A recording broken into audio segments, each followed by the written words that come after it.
The scene is stuck in my mind. It's from The West Wing, where President Bartlett had just appointed a new deputy communications director. There's a promise that I ask everyone who works here to make. Never doubt that a small group of thoughtful and committed citizens can change the world. You know why? It's the only thing that ever has.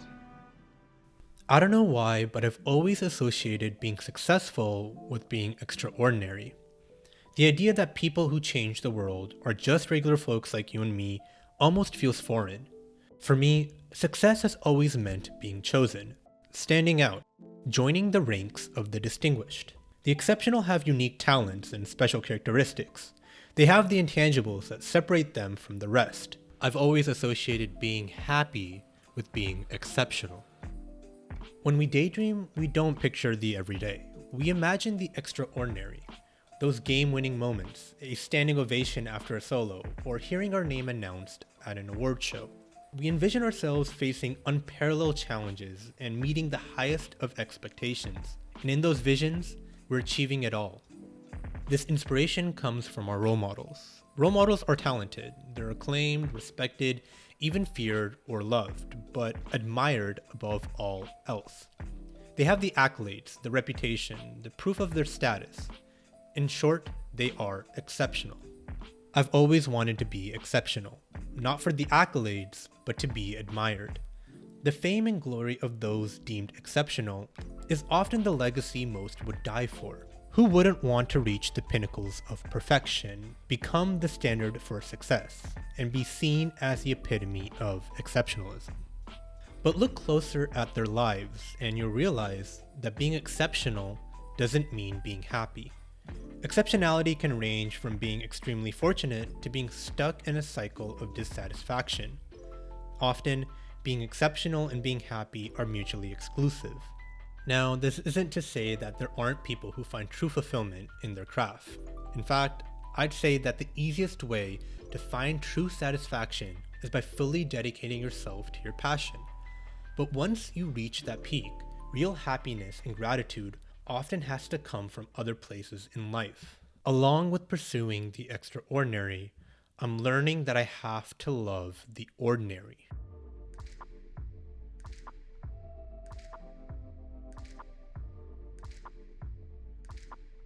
The story of America is one built on achieving the improbable and overcoming the impossible. Our history is like David and Goliath, a scrappy underdog versus an empire. From that humble beginning, our standard of what has been possible has always been sky high, and our bar of what is practical just keeps on growing. My family, like many other immigrants, came here because of that promise.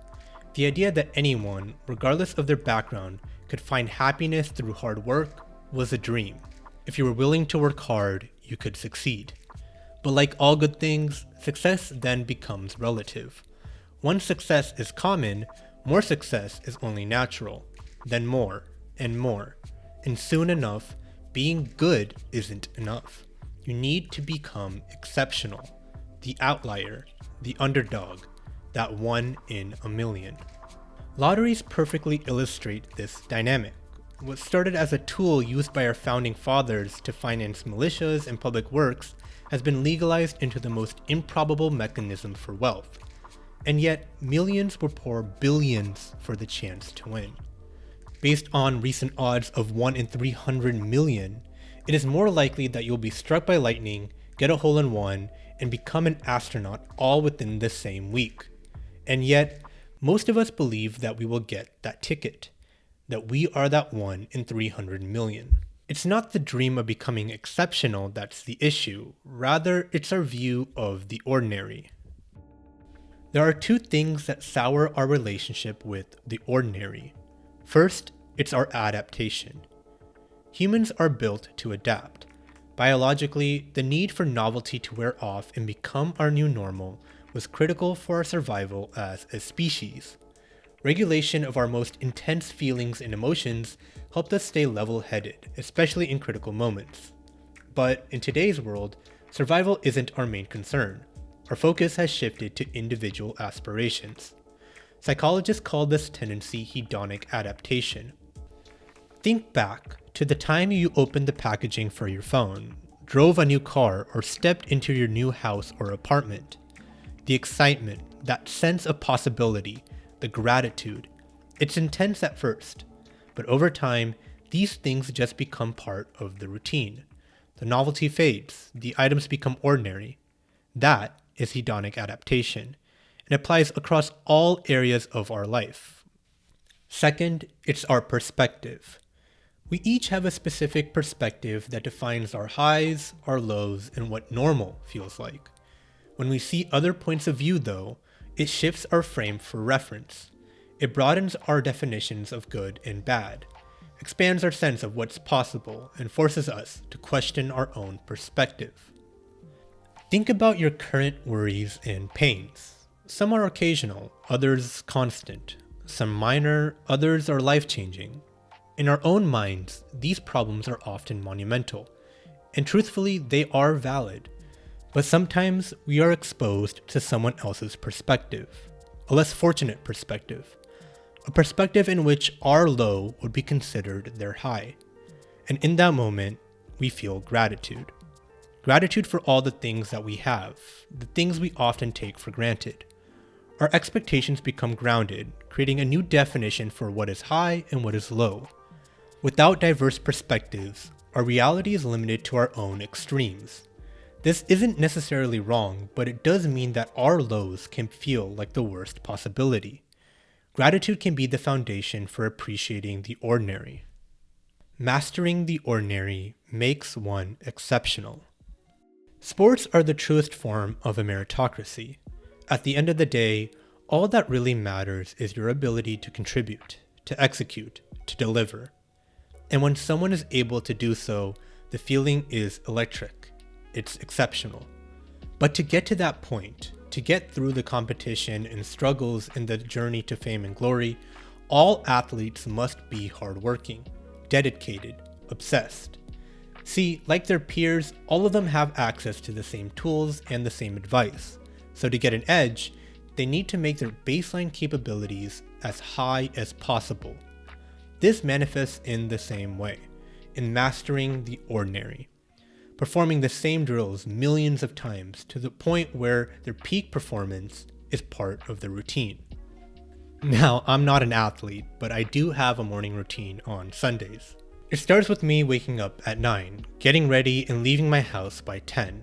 I go to a creative third space in the city called The Commons.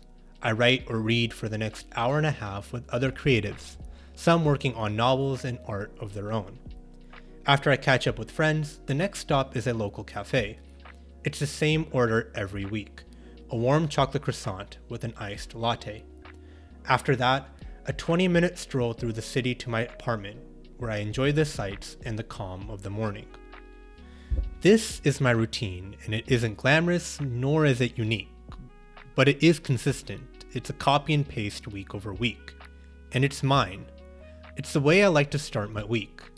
It's a comfort I can look forward to and rely on to bring me stability in an otherwise hectic schedule, and it truly makes me happy. There is no doubt that I have long-term goals that I'm actively working towards, dedicated work done with the aspiration of having an impact. The desires to become a success, to become exceptional, still drive my pursuits and efforts. But the reality of life is that every moment cannot be exceptional. It can't by its very definition. As you live life, your frame and gauge on what is amazing and what isn't will fluctuate, shrinking and growing as experiences pile on. But I'm learning that I need to love my baseline, the lifestyle, the day-to-day, the ordinary. The filler arcs in between the peaks and valleys of my life should be just as fulfilling as the highlights. This means really making my lifestyle my own, focusing on filling my time with things that the authentic me really loves and can find comfort in. I have no doubt that in the end, I'll reach the heights that I want to reach. But in that journey, I want moments where things are quiet, still, ordinary, to be equally as enjoyable. Otherwise, what's the point of working so hard? When you love the ordinary, your life instantly becomes exceptional.